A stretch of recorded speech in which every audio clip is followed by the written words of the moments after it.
Allahumma salli ala Muhammad ya Rabbi salli alaihi wasallim. Allahumma salli ala Muhammad ya Rabbi salli alaihi wasallim. Bismillah. Assalamualaikum.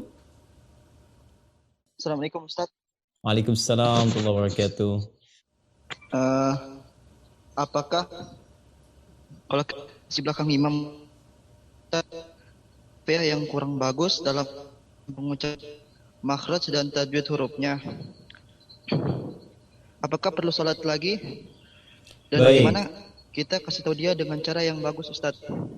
Baik. Yang pertama saya ingin imam di masjid di sini mau diberitahu juga, kayaknya takut dia tersinggung. Bagaimana sholat sini juga tidak seperti, karena di sini juga dia seperti wariskan, dan di sini juga kurang Ustaz menyampaikan fikih imam gitu. Apakah sholat di belakang imam seperti itu tetap sah? Baik. Dan bagaimana cara menyampaikannya, Ustaz?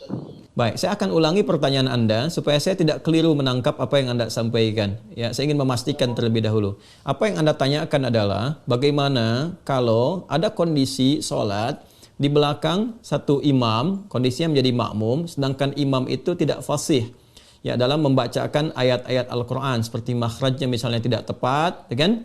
Dan kondisi-kondisi lain. Pertanyaan pertama Anda, apakah sah sholat yang ditunaikan atau ada kewajiban untuk mengulang? Itu satu.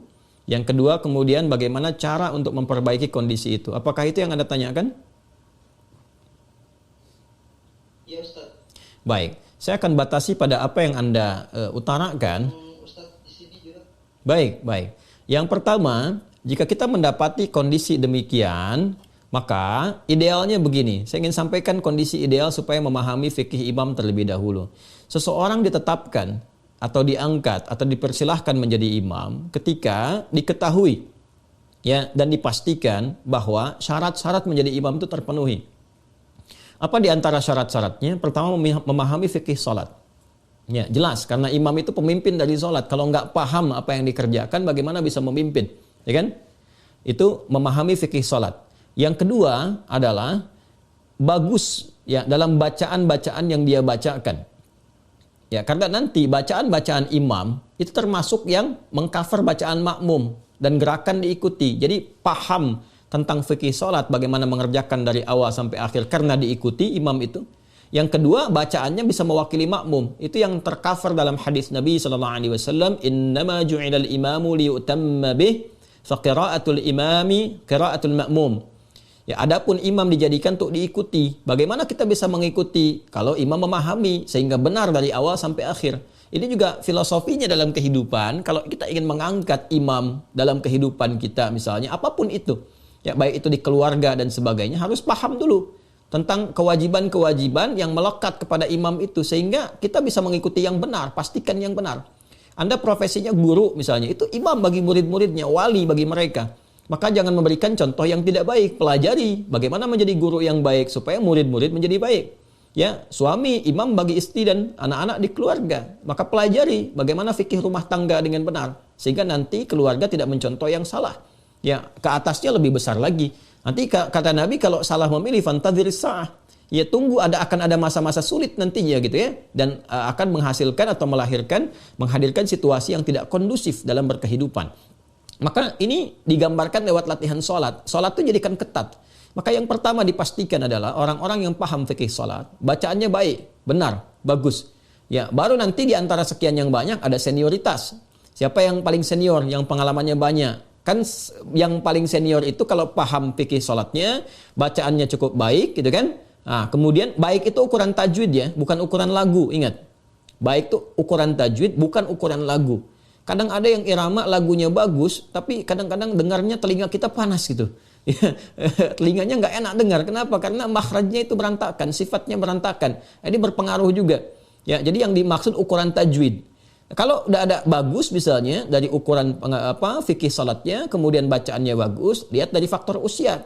Ya, usia ini sangat menentukan karena semakin dia senior, ya usianya semakin di atas kita, itu kan sudah makin lama sholat.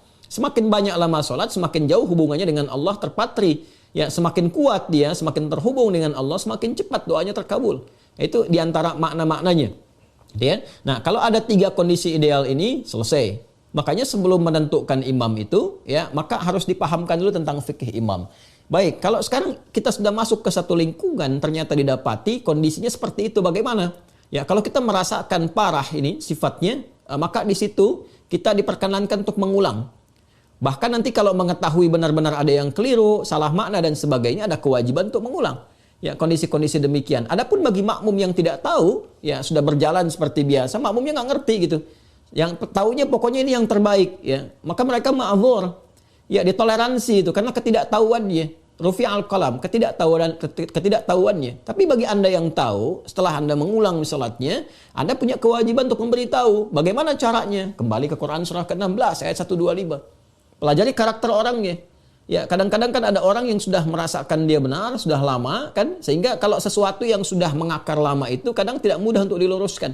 Maka caranya bagaimana? Ya, caranya Anda bisa mendatangkan orang lain yang lebih fasih, lebih baik dengan mengusulkan. Bukan mengusulkan untuk mengganti, ya, mengusulkannya bagaimana? Misalnya tentang kita belajar, ya, diusulkan oleh Anda bagaimana kalau kita belajar jangan hanya imamnya yang pandai bacaan, ya, dengan cara yang baik. Kami juga ingin pandai-pandai bacaan supaya bisa jadi imam di rumah dan sebagainya. Anda ngusulkan, boleh nggak kalau kita ngaji dengan ustadz-ustadz kita mengundang untuk mengajari kami kalau imam tidak sempat punya waktu semuanya. Jadi imam juga merasa terangkat, terhormat, kita datangkan yang lain pada saat yang bersamaan ketika datang orang yang mengajar, imamnya ada, atau diperkenankan kemudian membaca sholat, dia bisa mengerti, itulah memahamkan dengan hikmah. Ya, tidak, dan kita ingat ya, memberitahu orang yang belum tahu itu, ya, bukan dengan cara yang kontraproduktif. Ya, apa dengan misalnya menghukumi, atau mencaci, atau misalnya berprasangka negatif, itu jauhi semua itu. Ya, orang belum tahu itu diberitahu. Dan cara memberitahu itu ada sendinya, ada jalannya juga. Saya ingin ambil contoh begini, kasusnya agak mirip-mirip dengan apa yang Anda alami. Ini saya alami sendiri, karena itu saya berbagi dengan Anda. Satu kali, saat saya awal datang pertama ke Indonesia, ada satu tempat tuh yang saya bimbing. Itu tempat itu ada berkumpul pejabat-pejabat gitu, yang rata-rata juga sudah pensiun. Nah, kadang lupa jabatan dunia itu dikiranya itu juga sama dengan jabatan akhirat. Jadi kalau di kantor jadi imam, di masjid harus jadi imam. Nah, ini yang menarik, begitu awal saya datang ke situ, wah ini menarik nih, ada persaingan imam, positif tuh. Bagus menurut saya. Ini kita kalau melihat dengan rahmat itu, ya semua ada peluang kebaikan. Wah ini bagus sih saya pikir. Ya, Masya Allah, ini pengen di kantor imam, di masjid pengen jadi imam. Hanya kadang-kadang gitu, telinga kadang panas kok dengarnya begini. Ada yang keliru, ada yang macam-macam. Lalu saya coba sampaikan, karena kita datang kan untuk mengajar. Ustadz gitu kan, sampai ke situ. Ya, Masya Allah Pak, saya bilang, Bapak luar biasa jadi imam. Ya itulah Ustadznya. Hanya begini saya sampaikan Pak. Jadi imam itu kan ada kualifikasinya, ya, ada syarat-syaratnya. Bacaan-bacaan kita itu harus baik, harus memahami. Dan jawabannya juga bagus. Justru Ustadz, saya ini jadi imam supaya tahu kalau saya salah bisa dibenarkan makmum.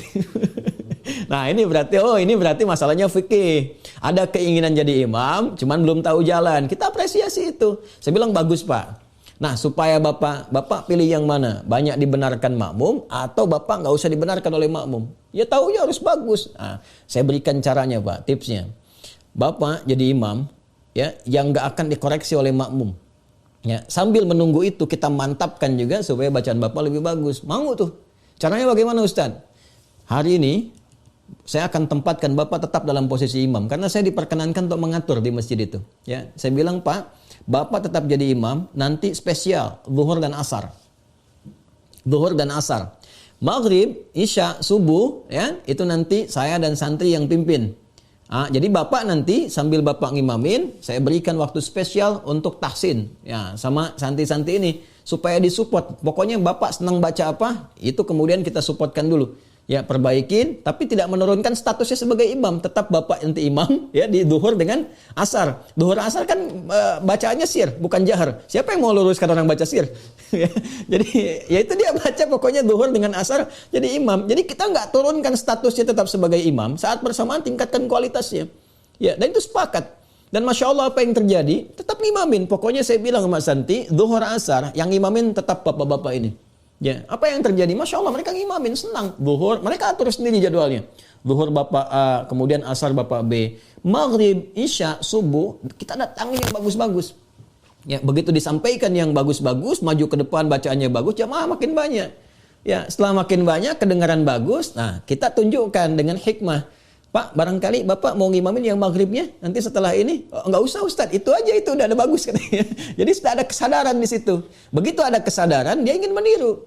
Karena itu kemudian dia belajar. Begitu belajar, sudah bagus, kita naikkan. Ya, satu-satu. Pak, Bapak ngimamin ya besok maghrib. Ya, cuman kita nanti ngimamin tempat lain dulu, tapi santri kita minta untuk pantau. Setelah terdengar, itu Masya Allah. Ya, mau tanya kembali. Ya, awalnya enggak Ustaz, enggak Bapak sudah bagus, naik dulu. Begitu sudah naik, sudah bagus, tanya ke santri bagaimana. Kita tanya bagaimana hasilnya, bagus, baik. Kita supportkan. Dan Masya Allah, sejak saya itu semakin semangat, bisa ngimamin di tempat lain. Itulah hikmah. Ya, jadi tidak harus kemudian kita langsung simpulkan, kita hukumi. Kita datang dengan hikmah, dengan ainur rahmah. Ya, maka datangkan dulu orang lain untuk mengajarkan baik-baik, kemudian di situ minta izin kepada imam tadi, ya apresiasi dulu, doakan, minta kepada Allah mudah-mudahan Bapak berkah, semoga disehatkan baik, saya juga ingin seperti Bapak, bisa meneruskan jadi imam dan sebagainya. Boleh enggak? Ya saya misalnya belajar di sini dengan jamaah, kalau Bapak enggak sempat ada ustadz-ustadz lain yang mungkin Bapak referensikan, ngajar dia.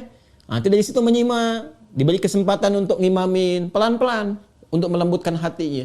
Ya, di kesempatan demikian, insya Allah Allah akan berikan jalan kebaikan-kebaikan. Wallahu ta'ala a'lam bissawab.